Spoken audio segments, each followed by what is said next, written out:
Bro, you know how scared these people are? You know how worried they are? Don't forget, we already have one of the best defenses in the league. Don't forget, we already have a solid midfield. What we were lacking is a little bit more flair, another maverick, and creativity, and the technical ability to help us in these games where they're tight and we just can't find a solution. Now we have another key to unlock those doors. You play a low block, you have another key to unlock those doors. You play the big six, we already beat all the big six teams on a regular basis. We don't have a problem with them.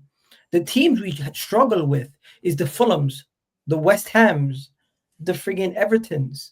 Those are the teams that we have struggled with historically over the last 2 to 3 seasons.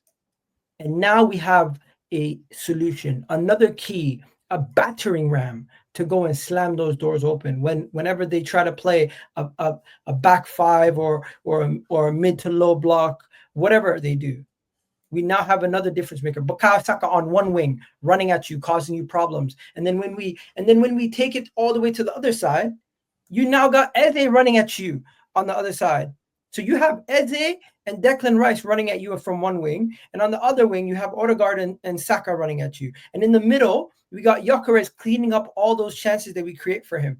Bro, this is what I've been waiting for. I've been waiting for us to invest in the attack. I've been waiting for us to show the ambition in a transfer window where we're serious. And we now are about to sign 7 players this transfer window. 7. To the people in the back of the room that can't hear me, Arsenal Football Club are about to pull off a transfer window, signing 7 players off the back of a season where we were just this much off of saying, you know what, we can go and kick on. We can go and win the league. We obviously got injuries. We fell off. Liverpool went and done what they done. If we go and get Eze and the deal is done and he's in our team come that Liverpool game, I believe we have the best squad in the fucking league. I don't want to hear about Man City. I don't want to hear about Liverpool. We have the best fucking squad in the league. Simple. Talk to me, bro. What are you saying? Yeah, we're band for band one of the best teams in the league now. You know, in every single position, in every single depth option as well, we've pretty much got pretty top level cover. So we've got different dynamics, we've got different ways of playing, we've got different ideas that we can deploy on the pitch as well. We've got some of the biggest game changers in the game as well. And that's what we've asked for. We've asked for someone who can turn the game on its head. And that's exactly what we're getting with Eze. You know, when someone comes in and you need a game-winning moment, that is what Eze can produce for you. We've seen it in the FA Cup. We've seen it in many games in the Premier League. The guy will drag that ball and make something happen from nothing. The guy's a spark. He's a moment player, and that's what we've been missing. We've been missing game winners. When Bukayo Saka isn't on the pitch, we miss that greatly. And even with Bukayo Saka, he can be inconsistent in that as well. So when you add the likes of Eze to that, when you add someone like a Gyökeres to that, when you add multiple players who can make something happen, that firstly, oppositions are going to fear the attack more. Now you can't double team Gyökeres, you can't double team Saka, you can't just double team Eze, you can't just double team all of our players because you're going to run out of players to double team. So it's going to stretch the game, it's going to open up spaces, it's going to open up avenues, it's going to create so many different dynamics that it's going to be something to fear. And if we can get him in for, let's say, Thursday, Friday, and he's got that week to go, you know, train, do what he needs to do, and then go into Anfield, that is the perfect game for him. Imagine Eze, Gyökeres, Saka. Nah, give me a break. We might actually beat them at Anfield this year. You know, they laughed at me when I said Eze's dream is to play for Arsenal. Spurs have no chance if we're serious. I still can't believe that they doubted Eze. His own words. His dream was to play for Arsenal. His own words. His own words. These guys doubt him. And you know something? I don't think we're going to go in for Rodrigo. But if we did on top of this, oh my God. Souls, there's no way we go and get Rodrigo on top of this. Surely. Surely there's no way. Surely this now means Savio's going to Spurs and City's going to go for Rodrigo. Surely. Right? You'd think so, but crazy things in football are happening. So Who knows? Who knows? I'm just going to wait and see what happens. I don't want to go too early. I mean, I do think Rodrigo's probably not going to happen, but if we did that, damn, absolutely, whoa, what is going on here? Because that is the most ambitious window we've ever seen. Arsenal with Eze, I believe, have the best squad in the league. Look at our squad depth. Can I show you? Do you if Havertz is fit, of course. If Havertz is fit, of course. But wait, 1 second. We got another super chat. Big up to super chats. My guy saying EGAL told them yesterday and they laughed. 100%. I told them. All this is pointless if Arteta still is in charge. You're an idiot. Sorry. Respect for the super chat, but you're an idiot. You're telling me all of this is for no reason if Arteta is still in charge. You could say that if Arsenal does not win and we fall behind again and we don't win the league, but the manager has nothing to do with it. The manager is the reason why all these people are signing up. The manager is the reason why Arsenal are in the position that we're in. The manager is the flipping reason why Arsenal are in discussions of trying to win league titles and being further in the Champions League than we have been under Arsene Wenger in his late stages. So you guys need to stop disrespecting Mikel Arteta and put some respect on his goddamn name, because I'm sick and tired of this Arteta agenda every fucking day. Ebere Eze is coming to Arsenal because of Arteta and Arsenal as a football club.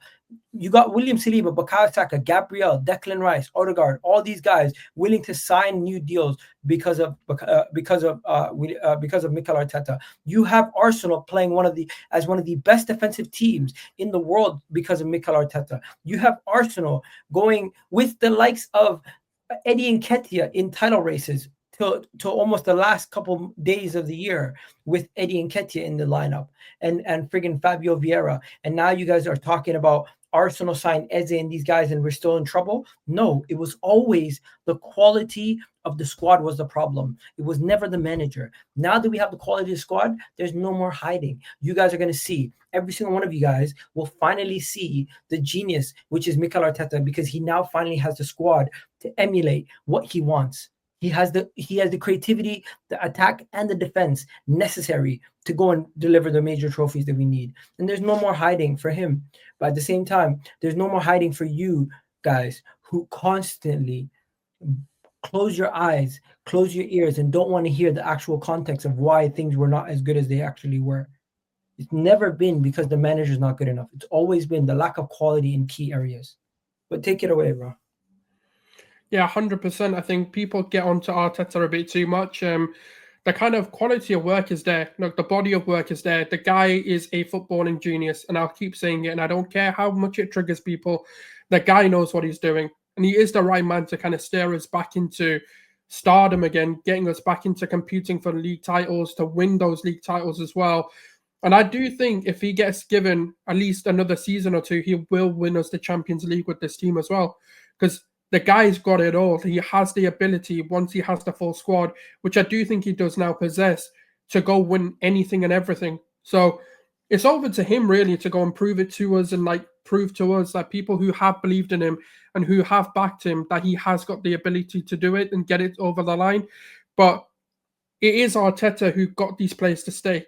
It is Arteta who built this team. It is Arteta who's giving us these feelings again. And again, it is Arteta who's kept us in a league title as well. So why am I ever going to turn my back and go, do you know what, Arteta's this, Arteta's that? So why am I going to do it? Why am I going to do that? It's just stupid. Listen, we got over 300 people watching. We got a bunch of you guys on TikTok and on Twitter. I need you guys to clip this. Clip this right now. To all you Tottenham fans, all you rivals, open your eyes and be very, very worried, because you now have seen an Arsenal team with a poor attack.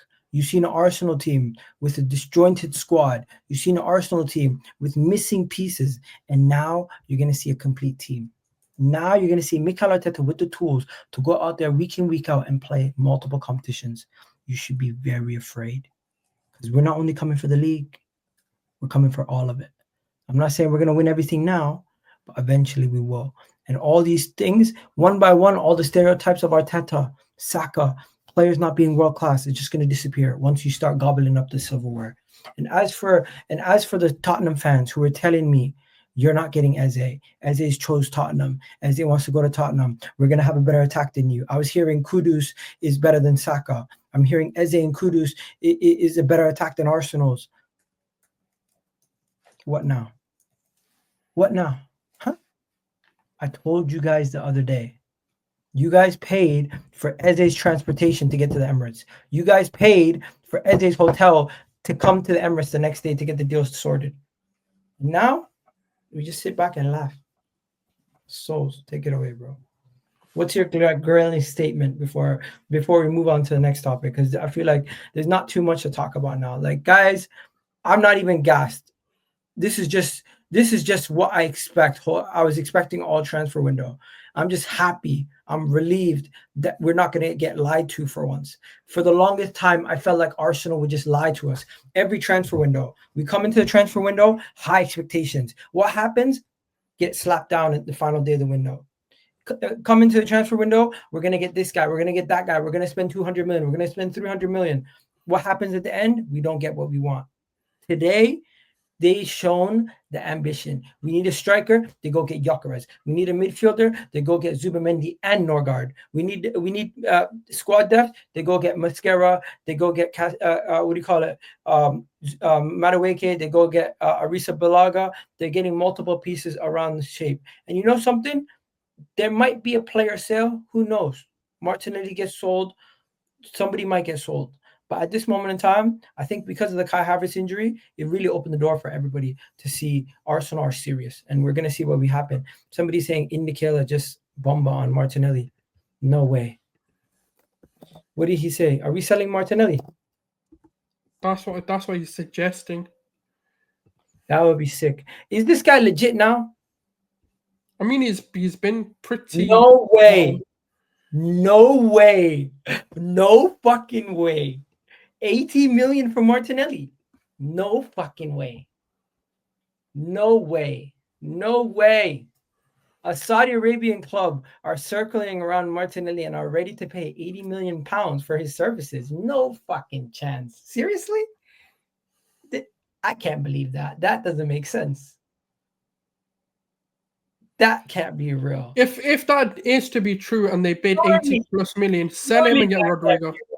Surely that can't be real. You can't make my day this much. That means Martinelli's sale not only pays for the Eze deal, it basically covers like Norgard and friggin' Norgard, Mascara, and fucking Kepa Arrizabalaga. You're telling me Martinelli's deal? No. Martinelli being sold covers Rodrigo. That's the only acceptable move.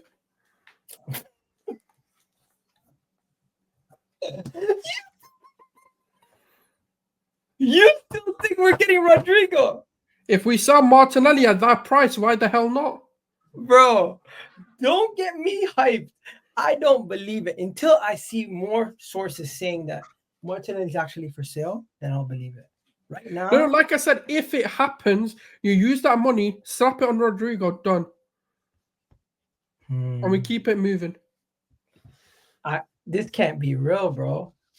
This can't be real. I don't know how much I trust this guy, because yes, he's gotten some calls right with Liverpool. He's also gotten some calls wrong. He said Eze to Spurs was done and he wasn't going to play on the weekend versus Chelsea. So I can't rely on him as a reliable source. That is the truth. One thing I will tell you though is from when Eze got married earlier this window, people were telling me he's going to be an Arsenal player. And the reason why they were telling me he's going to be an Arsenal player, Declan Rice, Bukayo Saka, these guys were lotioning him up, getting him ready all window, to the point where Declan Rice and Arteta were sold on bringing Ebere Eze. We have heard multiple reports from multiple people that Arteta is in love with Eze. Arteta has heard glaring reports from both Saka and Declan Rice about Eze. This has been reported fondly. Now, Martinelli being sold also makes sense with Trossard getting given a new deal, doesn't it? Yeah, but we need to go get Rodrigo. We can't sell him and then just keep Eze and like Trossard as the two options. We need to go get another. We do still need an attacker. That's why I wouldn't let Martinelli go yet. So what are you saying? You genuinely believe we still can get Rodrigo? Because I just don't know. No. I'm not saying it can happen, but if it's to be true that we can get like 80 million, 90 million for Martinelli, whatever it ends up being, just use that money and bring a Rodrigo in. I'm not saying it will happen. I'm just saying that's what I'd want to happen. It's tough, man. I want Rodrigo too. I wanted Rodrigo, but I always thought it was Rodrigo or Eze. And if we're bringing in Eze, honestly, I'm content. I don't need Arsenal to go and break the bank now on Eze on top of it. It would if they on top of Eze if they go and break the bank on Rodrigo. I think the squad is good enough.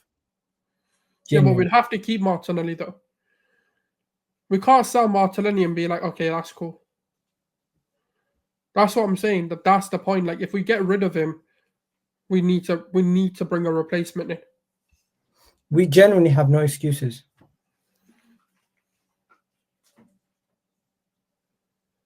We generally have no excuses. If we sell Martinelli for 80 million, then yeah. But right now, I don't think Martinelli is getting sold for 80 million. Let's be real. Martinelli. No, I don't. Like I said, if it happens, I don't know how true it is. But if it is to happen, I mean, he's gotten a lot right this summer, so who knows? This could be his redemption arc. Hopefully you enjoyed this video. Please do hit that like button, hit that subscribe button if you haven't already done so, and leave a comment down below what you thought of that video you just watched.